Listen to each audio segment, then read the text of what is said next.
वैसे तो गीता में बताए गए सभी उपदेश मनुष्य जीवन के लिए बहुत ही उपयोगी है, पर आज की वीडियो में हम आपके लिए गीता के कुछ ऐसे गिने चुने उपदेश लाए हैं जो कि आपको एक सफल जीवन जीने का तरीका बता सकते हैं।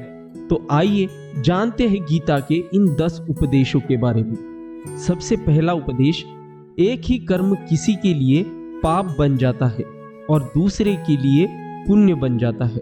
एक मनुष्य किसी कमजोर और बूढ़े व्यक्ति का धन लूटने के लिए उसकी हत्या कर देता है तो उस व्यक्ति को निश्चित ही उसके द्वारा किए गए कर्म का पाप लगता है। और यदि दुष्ट मनुष्य किसी स्त्री के साथ जबरदस्ती करने की कोशिश करता है तो उस स्त्री की रक्षा करने के लिए अगर कोई व्यक्ति उस दुष्ट मनुष्य की हत्या कर देता है तो उसका उसे पाप नहीं लगता है बल्कि पुण्य लगता है। कर्म तो वही रहा, किसी की हत्या करना, परंतु उस कर्म के पीछे की भावना क्या है और मारने वाली की नीयत क्या है, इसी के फर्क से ही एक ही कर्म किसी के लिए पाप हो सकता है और दूसरे के लिए पुण्य हो सकता है। जिस भावना और नीयत से मनुष्य कर्म करता है उस नीयत के कारण एक ही कर्म किसी के लिए पाप बन जाता है और किसी के लिए पुण्य बन जाता है। कर्म के इस ज्ञान के द्वारा ही मनुष्य को कर्म विकर्म और अकर्म की पहचान होती है। इसका अर्थ यह है कि मनुष्य जब निष्काम भावना से कर्म करता है तो उस कर्म का फल उसे नहीं भोगना पड़ता है, इसीलिए वो कर्म हो जाता है। कर्म उसे कहते हैं जिसे सकाम भाव से और फल की इच्छा से किया जाता है। उसका फल मनुष्य को उसके कर्म के अनुसार अवश्य मिलता रहता है। अच्छे कर्म का फल अच्छा मिलता है और बुरे कर्म का फल बुरा मिलता है। और जो असत्य, कपट, हिंसा आदि अनुचित और निश्चित कर्म को विकर्म कहते हैं। दूसरा उपदेश, हर मनुष्य का प्रथम धर्म और उसके धर्म का विधान वो खुद बनाता है। इसका अर्थ समझाते हुए श्री कृष्ण कहते हैं कि धर्म का जो विधान है अगर उसे किसी दूसरे व्यक्ति ने बनाया हो तो वो तुम्हारा धर्म नहीं हो सकता। तुम्हारा धर्म वही है जिसे तुमने स्वयं बनाया हो, जिसे तुम्हारी आत्मा ने स्वीकार किया हो। धर्म एक व्यक्तिगत चीज है जिसका फैसला व्यक्ति को खुद लेना पड़ता है। आइए इसे हम एक आसान उदाहरण लेकर समझते हैं। अगर किसी गांव पर डाकू हमला करके उस गांव की लड़कियों का अपहरण कर रहे हो और उसी समय किसी का पिता मृत्युशैया पर पड़ा अंतिम सांस ले रहा हो और अपने पुत्र से बार बार पानी की एक एक घूंट मांग रहा हो तो उस समय उस व्यक्ति का यानी कि उस पुत्र का क्या धर्म होना चाहिए? वो मरते हुए अपने पिता के कंठ में अंतिम समय गंगा जल की बूंद बूंद टपकाता हुआ अपने पुत्र धर्म का पालन करे, या फिर उसके गांव की लड़कियों पर जो संकट आया है उनकी रक्षा के लिए अपने हाथ में तलवार उठाते हुए उन डाकुओं का मुकाबला करे और आवश्यकता पड़े तो अपनी जान भी देकर अपने गांव की इज्जत बचाए। इसका निर्णय कोई दूसरा व्यक्ति कैसे कर सकता है? इसको धर्म का दोराहा या धर्म संकट भी कहते हैं। ऐसी स्थिति में वो व्यक्ति क्या करे, उसका फैसला कोई और व्यक्ति नहीं कर सकता, बल्कि ये निर्णय उसे खुद ही लेना पड़ता है कि उस समय उसका प्रथम धर्म क्या है। उस समय उसकी अंतरात्मा जो आवाज दे वही उसका प्रथम धर्म है। इसीलिए हर व्यक्ति का धर्म व्यक्तिगत है और मनुष्य अपने धर्म का विधान खुद बनाता है। तीसरा उपदेश, प्रारब्ध केवल मनुष्य का बनता है। यहाँ भगवान श्री कृष्ण कहते हैं कि अगर कोई सांप किसी मनुष्य को अकारण काटता है तो उस सांप को उसका पाप नहीं लगेगा, और ठीक उसी तरह शेर दूसरे जानवर की हत्या करता है तो उसका उसे पाप नहीं लगेगा। या बकरी का उदाहरण लीजिए, बकरी किसी की हत्या नहीं करती है और सिर्फ घास खाती है तो इस कारण वो पुण्य की भागी नहीं बनती। पाप पुण्य का लेखा जोखा अर्थात प्रारब्ध केवल मनुष्य का बनता है। इसका अर्थ यह है कि अगर कोई पशु किसी की अकारण हत्या कर देता है तो उसे पाप नहीं लगेगा, लेकिन कोई मनुष्य अगर किसी भी जीवित प्राणी की अकारण हत्या कर देता है तो उसे उसका पाप लगेगा, क्योंकि इस पृथ्वी लोक पर और समस्त प्राणियों में जो विवेकशील है वो अच्छे और बुरे की पहचान रख सकता है, और वो मनुष्य छोड़कर कोई और प्राणी ऐसा नहीं कर सकता।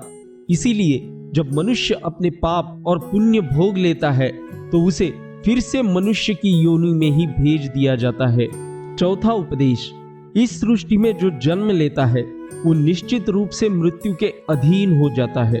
यहाँ भगवान श्री कृष्ण कहते हैं कि इस मृत्यु लोक का हर एक प्राणी, चाहे वो मनुष्य हो या पशु पक्षी हो या फिर पेड़ पौधा हो, हर सांस लेने वाला प्राणी अपने जन्म के साथ मृत्यु को भी लेकर आता है।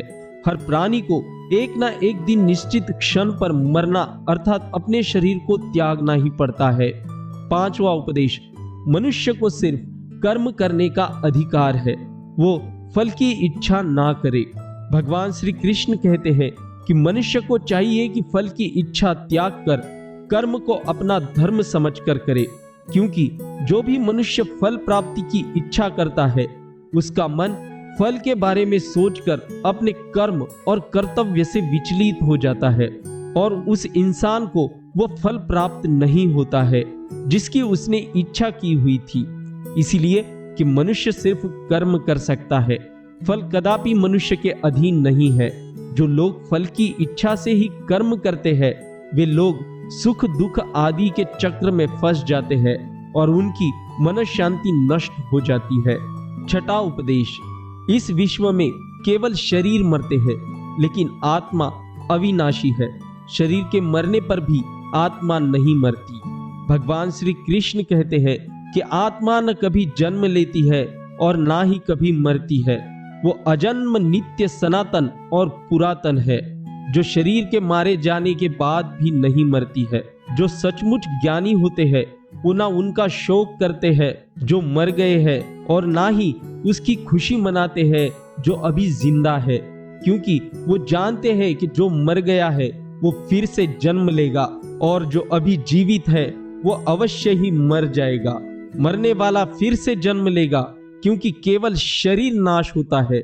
शरीर के अंदर जो आत्मा है वो कभी भी नहीं मरता है, क्योंकि आत्मा को ना कोई शस्त्र काट सकता है और ना ही उसे अग्नि जला सकती है, ना ही जल उसे गला सकता है और ना ही उसे वायु सुखा सकती है। सातवां उपदेश, अपने मन को नियंत्रित करो। भगवान श्री कृष्ण कहते हैं कि शरीर का एक अदृश्य अंग है मन, जो कभी दिखाई नहीं देता, परंतु वही इस शरीर का सबसे शक्तिशाली हिस्सा है। मनुष्य को मैं की घमंड की मदिरा पिलाकर मदहोश करने वाला पाखंडी केवल ये मन ही है। उसके हाथों में मोह माया का जाल है जिसे वो मनुष्य की कामनाओं पर डालता रहता है और उसे अपने वश में करता रहता है। ये मन शरीर से भी मोह करता रहता है और अपनी खुशियों से भी, साथ ही अपने दुखों से भी मोह करता रहता है। खुशियों में खुशियों भरी गीत गाता है और दुख में दुख भरे गीत गुनगुनाता है। अपने दुखों में दूसरे को भी शामिल कर उसे खुशी मिलती है। किसी भी मनुष्य को अपना मन जीवन के अंत तक अपने जाल से निकलने नहीं देता। अपने रस्सी में बांधकर उसे तरह तरह के नाच नचाता रहता है। ऐसा तब तक होता रहता है जब तक हम अपने आप को मन के अधीन रहने देंगे, तब तक हमारा मन हमें नाच नचाता रहेगा। मनुष्य का मन मनुष्य को इतनी फुर्सत भी नहीं देता कि वो अपने अंतर में झांककर अपनी आत्मा को पहचाने और आत्मा के अंदर जिस परमात्मा का प्रकाश है उस परमात्मा का साक्षात्कार करे। किसी भी जीवित प्राणी के लिए अवश्य है कि प्राणी अपने मन को काबू में करके अपने अंतर को झांक कर अपनी आत्मा को देखे, तब उस आत्मा के अंदर उसे परमात्मा का प्रकाश स्पष्ट दिखाई देगा और उसी को ही परमात्मा का साक्षात्कार कहते हैं। आठवां उपदेश, हमारा शरीर और मन कैसे काम करता है। भगवान श्री कृष्ण कहते हैं कि मनुष्य का शरीर एक रथ के भांति है, जैसे आंख, कान, नाक, जीभ और त्वचा आदि। इन इंद्रियों रूपी घोड़ों को जो सारथी चलाता है वो सारथी ही हमारा मन है और इस रथ में बैठा हुआ स्वामी वही हमारी आत्मा है। मनुष्य की इंद्रियां विषयों की ओर आकर्षित होती रहती है और ये सब तभी तक ही हो सकता है जब तक जीवात्मा अपने मन को काबू में ना लाए।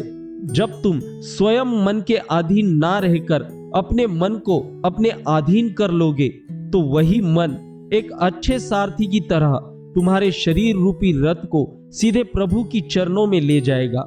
यदि मन तुम्हारा स्वामी है और तुम उसके अधीन हो तो वो तुम्हें माया के बंधन में जकड़ कर रहेगा, तो वो तुम्हें माया के बंधन में जकड़ता रहेगा।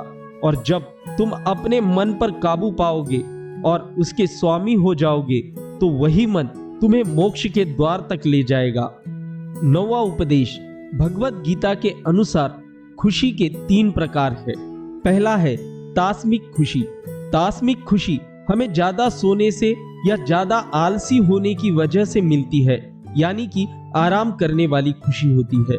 दूसरी राजसिक खुशी, जो कि हमें किसी वस्तु को पाने पर मिलती है, जैसे कि पैसे की कामना, गाड़ी खरीदना, दारू पीना आदि चीजें करने से जो हमें खुशी मिलती है वो राजसिक खुशी कहलाती है।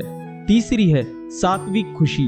भगवत गीता यह कहती है कि तामसिक और राजसिक ये दोनों खुशियां अस्थायी होती है, पर सात्विक खुशी वो पहले हमें जहर की तरह लगती है लेकिन बाद में वो हमें शहद की तरह लगने लगती है।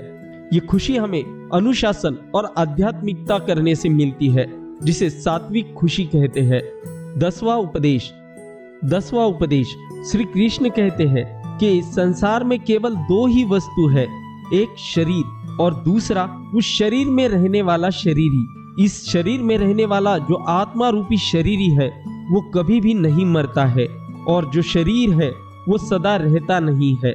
आत्मा एक शरीर छोड़ता है और दूसरा शरीर धारण कर लेता है, बिल्कुल वैसे ही जैसे मनुष्य अपने पुराने कपड़े उतार कर नए कपड़े धारण कर लेता है।